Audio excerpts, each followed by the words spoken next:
Phillipa Lawrence, for the past 25 years, is an international affairs professional, has served as a protocol expert, career diplomat, and international civil servant with the United Nations, the Caribbean Community Regional Secretariat, CARICOM, and the Jamaican Foreign Service. Ms. Lawrence is a former chief of protocol to the United Nations office at Vienna, where she coordinated visits of royalty, heads of state and government, and liaised with ministries of foreign affairs and permanent missions to the UN office at Vienna.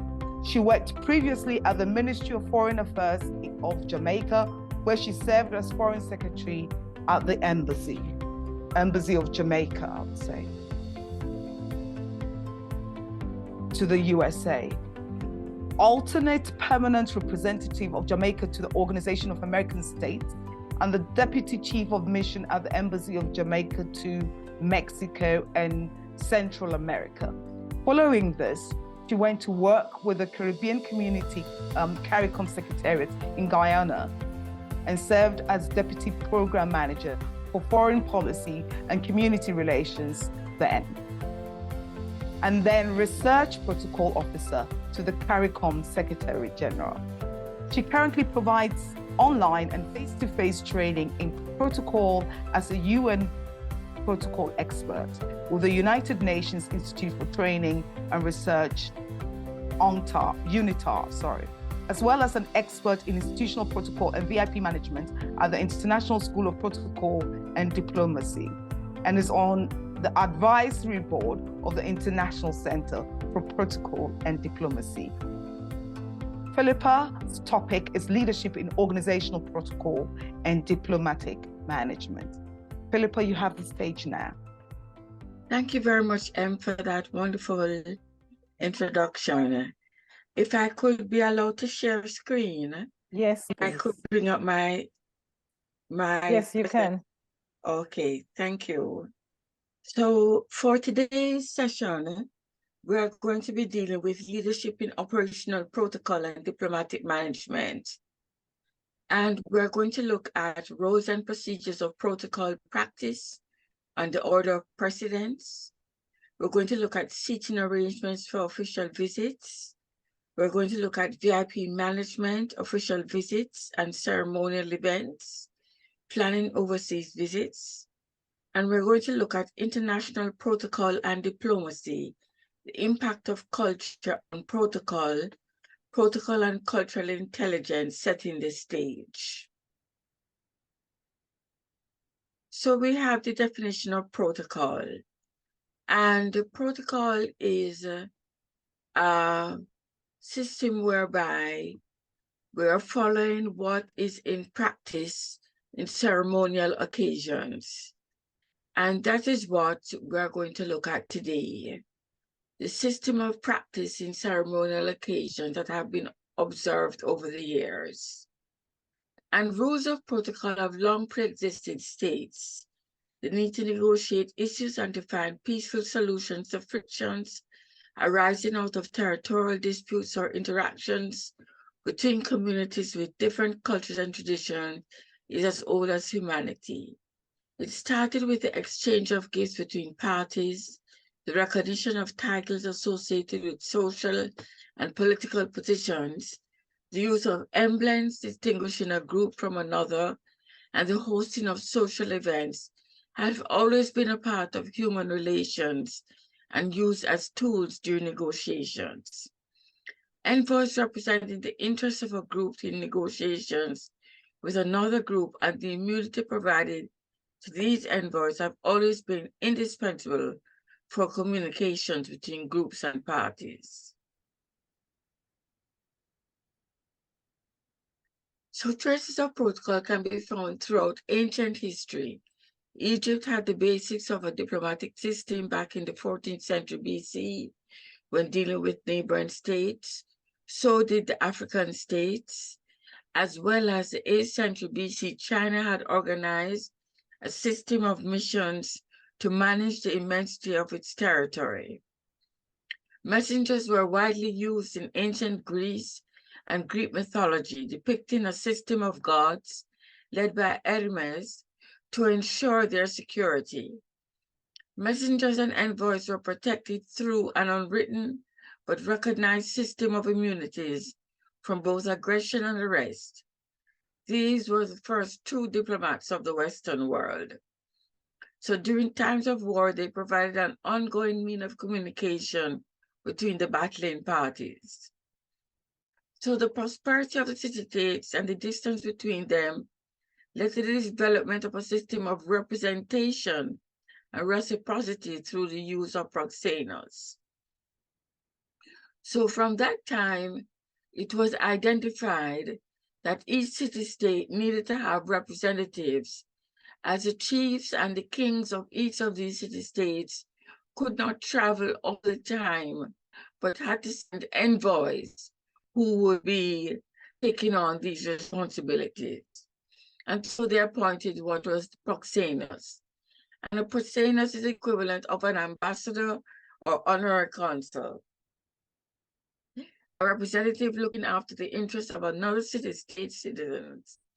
Proxenos was provided with a proxenia, a document that established his credentials.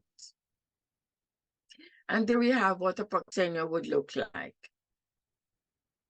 So the proxenos' main function was to defend the economic and political interests of the city-state he represented. The effectiveness of the proxenos rested upon his ability to develop a network of political, economic, and social connections that he would use to promote the interests of the city he represented. And that is similar to the functions of the ambassadors today. Proxenos needed to have an understanding of the local politics and to be excellent negotiators. The influence was primordial to prevent disagreements from escalating into military conflicts. They understood that peace was a prerequisite for prosperity. In case of conflict, they were expected to use all their political influence and connections to engage the parties in peace negotiations. So once again, mirroring what we are seeing today. So Northern Italy followed in the steps of the Catholic Church and established its first embassies in the 13th century. Ceremonies for the presentation of ambassadors' credentials to the head of state became the norm. Other European powers saw the benefit of having permanent missions and ambassadors representing their interests in other countries, and diplomatic representations spread to Eastern Europe, Russia, and the Ottoman Empire. As the number of royal courts grew, so did the competition between ambassadors. As there was no set rule of precedence, it was difficult for the parties to determine who should go first. And there was a famous carriage clash in London in 1661 when a precedence issue was raised at the arrival of the carriages of the French and Spanish ambassadors, and war was narrowly averted. So we had, after the end of the war in 1814, we had the Congress of Vienna of 1815. And the Congress of Vienna's primary objectives at the end of the Napoleonic Wars were to provide long-term peace for Europe. Despite its efforts, decisions taken at the conference did not prevent wars and conflicts in Europe, nor did the Congress give birth to any international organization. But the Congress revealed a new approach for states to settle their disputes by establishing the principle of conference diplomacy as a tool for peaceful negotiations between conflicting factions. It was the first time in the history of diplomacy as a conference of such dimension was being organized, and it was represented by all the royal families that existed at that time. So what they became to define, the representatives of the major European powers also recognized at this meeting the importance of protocol in diplomacy and adopted an international system of diplomatic ranks and titles, which is still used today. So they established ambassadors as a title, papal legates as representatives of the Pope, ministers plenipotentiary, ministers resident, and charge d'affaires. They further defined an order of precedence between diplomats according to their rank and date of the presentation of their credentials. Congress also decided that country representatives would be seated at meetings according to the French alphabetical order and reaffirmed the principle of diplomatic immunity, protecting diplomats from prosecution, a concept famously which was ignored by Napoleon. Then we have the principle of organizing seating according to the alphabetical order of country names, which is still followed today. If the English alphabetical order has taken preeminence, the French alphabetical order is still followed in conferences organized in Geneva and other French-speaking countries. So we look at the definition of precedence, history of precedence, and the overview of the basic principles of precedence. So one of the cardinal rules in protocol is the observance of the order of precedence at all functions where officials of a government and international organizations or its representatives are present. The same is true of seating officers and guests of a public or private organization at banquets and formal functions sponsored or held by the organization. Order of precedence is a sequential hierarchy of nominal importance of persons. It is used in the context of people by many organizations and governments for very formal and state occasions, especially where diplomats are present. It can also be used in the context of decorations, medals, and awards. Historically, the order of precedence had a more widespread use, especially in court and aristocratic life. A person's position in an order of precedence is not necessarily an indication of functional importance, but an indication of ceremonial or historical relevance. For instance, it may dictate where dignitaries are seated at formal dinners, and we will go into seating later on. The term is officially used to mean the order of succession to determine who replaces the head of state in the event he or she is removed from office or incapacitated, as they're often identical, at least near the top. So the order of precedence is not only used for ceremonial occasions, but also to determine in the event the head of state is incapacitated, either by death or by accident, that there is someone next of line to replace him or her. So generally, orders of precedence are used for different entities and countries for state purposes, such as diplomatic dinners, and are made under the assumption that such functions are held in the capital. When they're held in another city or region, local officials, such as governors, would be much higher up the order. There may also be by specific and local orders of precedence for particular occasions of within particular institutions.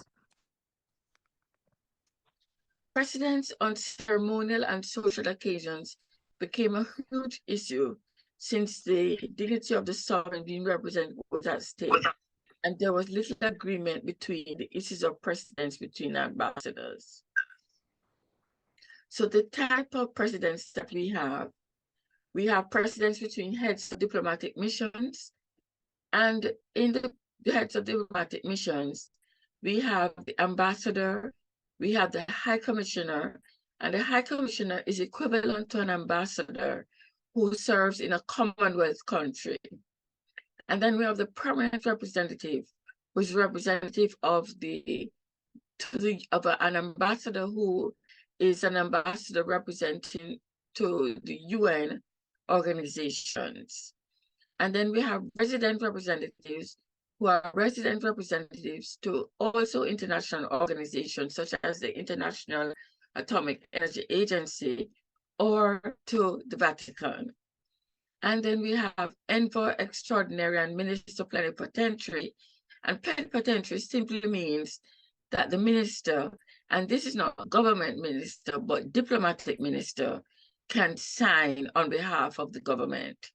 And then we have charge d'affaires en titre, which is not to be confused with charge d'affaires ad interim. Charge d'affaires en titre is when a mission is hosted by a charge d'affaires and not by an ambassador. For political reasons, a country may determine that another country is not as important in its foreign policy as an ambassadorial rank, so they would put in a charge d'affaires en titre. So ambassador, high commissioner, permanent representative, and resident representative are all on the same level. Then you would have the envoy extraordinary and minister plenipotentiary following second, and the charge d'affaires en titre following third. So within each class, seniority is based, or precedence is based, on the date on which the head of mission assumed duties. This is either the date on which he presented credentials to the head of state, or alternatively, the date on which he notified his arrival to the Minister of Foreign Affairs and sent or handed the minister or ministry a copy of his credentials, depending on the practice of the country. In most countries, the date is that of the presentation to the head of state, but in some, including the UK, it is the date of handing over the copy of the credentials. At the United Nations, it's the date on which the credentials are handed over to the UN Secretary General. If two heads of mission present their credentials on the same day, precedence may be determined by the place in the alphabet, or more commonly, by the relative time of day. In certain states, the diplomatic representative of the Holy See takes precedence over all heads of mission of the same category. And that's in countries where the Catholic religion is the dominant religion, such as in Spain. At gatherings at which all heads of mission are present, a charge d'affaires en titre will follow heads of mission of ambassadorial or ministerial rank, and charge d'affaires ad interim will come third. Each charge taking precedence within his class according to the date of assumption of duties. So here we have precedence in diplomatic missions. When other members of the diplomatic staff of a mission, including spouses, are present, they take their place with the head of mission or charge in accordance with his precedence. Precedence is not affected by a head of mission's credentials becoming temporarily invalid owing to the death of the head of state who signed or accepted them. And now we'll look at the individual precedence within a mission. In a mission, below the head of mission, that's below the ambassador, below the charge d'affaires, the resident representative, you will have the minister plenipotentiary, minister counselor, first secretary, second secretary, and third secretary. So that is the order of precedence within an embassy. And here we have a table showing the ambassador, charge d'affaires, the minister counselor, the counselor, the first secretary, the second secretary, the third secretary. And then we have attaches and assistant attaches. In some missions, attaches can be number 3, such as the defense attache.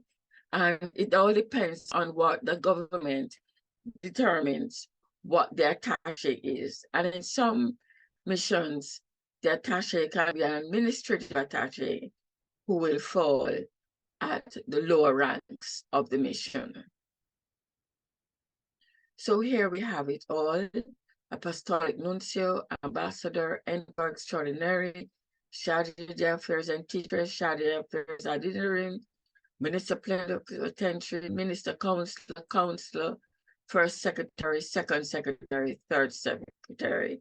And as mentioned, service and specialist attaches are usually placed immediately after counselor, but practice varies.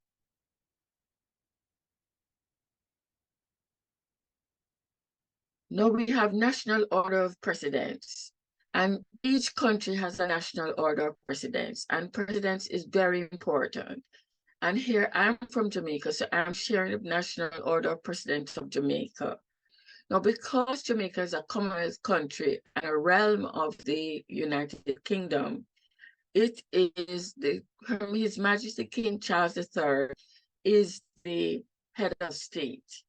And then he's represented in Jamaica by a Governor General. Then he's followed by the Prime Minister, the Deputy Prime Minister, President of the Senate, Speaker of the House of Representatives. And it continues according to how your country determines who the senior representatives of society are and government are.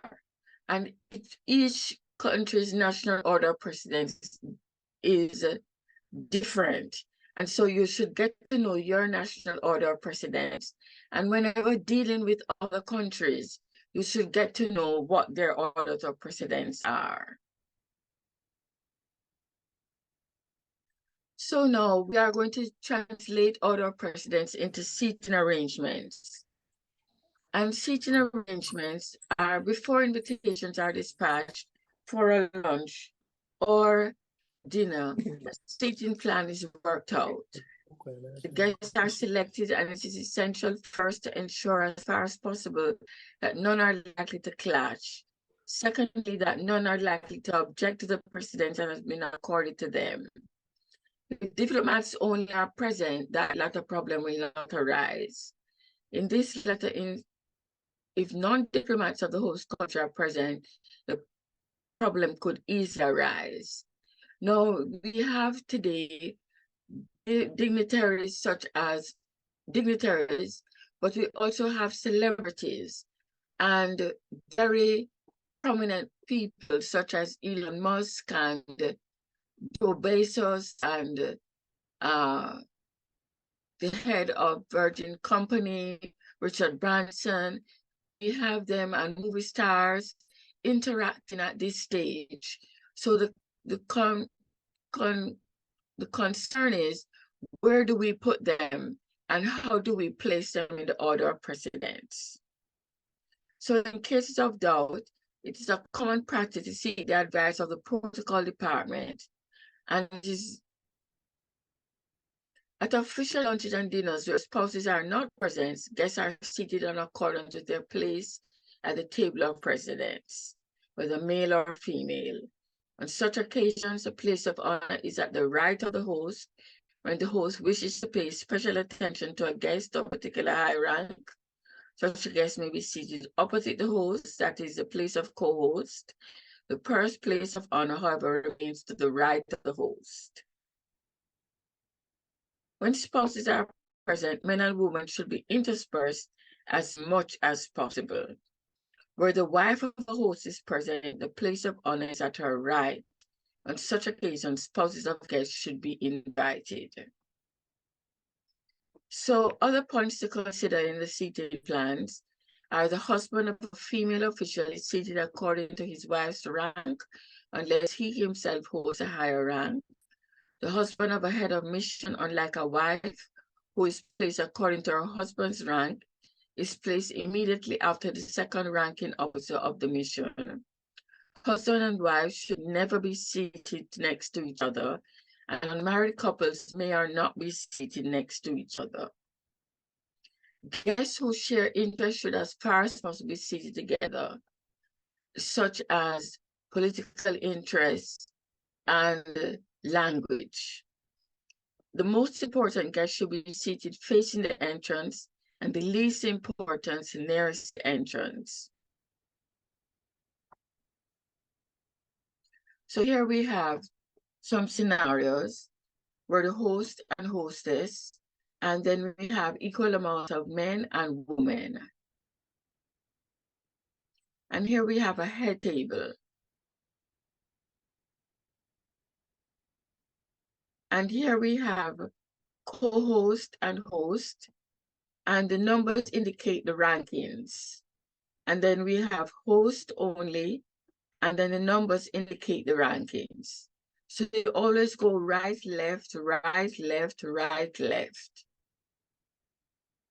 And here we have a circular table, and here we have how the seating should go.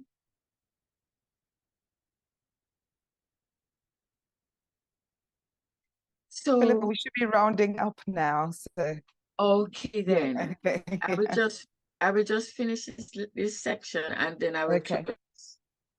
So VIP management, official visits and ceremonial events, planning overseas visits. So the principal importance of VIP management is protocol and etiquette are key tools for VIP management and image. It's intrinsically important as it defines the image and perception of the VIP and the events in which they participate. Knowledge and protocol and etiquette are key tools for the successful management of the VIP. And it can be defined as a manner in which one applies etiquette and protocol in coordinating protocol and etiquette in dealing with a VIP's presence at social and official functions. Can further be defined as planning, coordination, and execution of matters, such as events related to participation of VIPs, such as royalty, heads of state and government, ministers of government, heads of government, corporate executives, and other dignitaries. And I will end it there. And we will therefore see that planning visits determines order of precedence is very important in determining how you operate in a protocol scenario. And the takeaway should be that you should know your order of precedence, you should know how protocol started, and you should know the principles and practices of protocol as you interact as a leader in operational protocol. So these are some of the operational protocol practices and plans that I just shared with you.